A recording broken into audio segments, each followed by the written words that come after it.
महाभारत की धरती, द्रौपदी का श्राप और सत्ता का रहस्य। कहा जाता है कि हस्तिनापुर की राजनीति में जो जीता वही लखनऊ की गद्दी तक पहुंचा।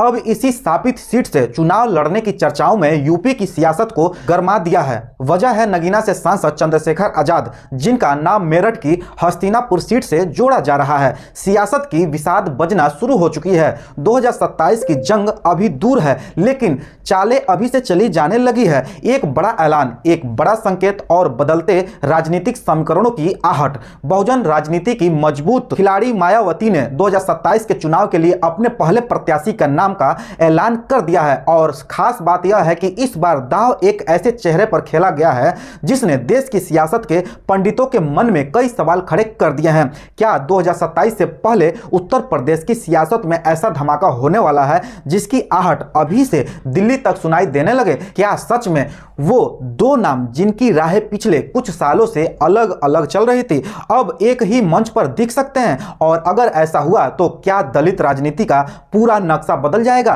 पहली खबर है, सुनिए। हस्तिनापुर विधानसभा सीट का अपना अलग राजनीति इतिहास है। पिछले 4 विधानसभा चुनावों में रिकॉर्ड रहा है कि जिस पार्टी का विधायक यहां से चुना गया उसी पार्टी की यूपी में सरकार बनी। यही वजह है कि इस सीट को सत्ता का सेमीफाइनल भी कहा जाता है। मौजूदा भाजपा विधायक दिनेश खटीक के बयान ने भी हलचल मचा दी है, जब उन्होंने मंच से इसे श्रापित भूमि बताते हुए यहां से तीसरी बार चुनाव न लड़ने की बात कही। खैर, हस्तिनापुर विधानसभा सीट अनुसूचित जाति के लिए आरक्षित है। दलित वोट यहां निर्णायक भूमिका निभाते हैं, लेकिन गुज्जर मतदाता भी बड़ी संख्या में हैं जो चुनाव का गणित बदलने का दमखम रखते हैं। राजनीतिक विश्लेषणों का मानना है कि अगर चंद्रशेखर आजाद यहां से मैदान में उतरते हैं तो यह सिर्फ एक सीट का चुनाव नहीं बल्कि वेस्ट यूपी में अपनी जमीनी पकड़ साबित करने की बड़ी रणनीति होगा।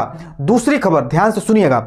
ऐसा माना जाता है कि बहुजन समाज पार्टी की मुखिया चुनाव की तारीखों की घोषणा होने से पहले जिन सीटों पर जिन नेताओं के प्रभारी पद की जिम्मेदारी देती हैं, चुनाव में उन्हें ही टिकट दिया जाता है। इसी क्रम में मायावती ने आशीष पांडे को प्रभारी बनाकर संकेत दिए हैं कि वही माधोगढ़ सीट से पार्टी के प्रत्याशी बनेंगे। माना जा रहा है कि होली के बाद बसपा कानपुर मंडल की 5 सीटों पर प्रभारियों के नाम की घोषणा कर सकती है। मायावती की यह रणनीति नई नहीं है। साल 2007 में मायावती ने ब्राह्मण दलित सोशल इंजीनियरिंग का फार्मूला अपनाया था। इस दौरान बसपा सुप्रीमो ने हाथी नहीं गणेश है, ब्रह्मा विष्णु महेश है जैसे नारों के जरिए ब्राह्मण समाज को सीधा साधा था और नतीजा 403 में से 206 सीटों के साथ पूर्ण बहुमत की सरकार बनी थी।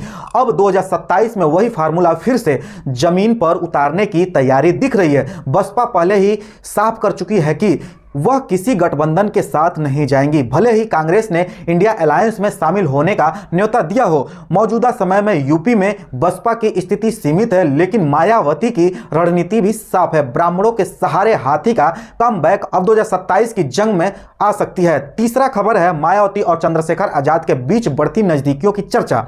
क्या आपको लगता है कि यह गठबंधन होना चाहिए? अब जरा तस्वीर को समझते हैं।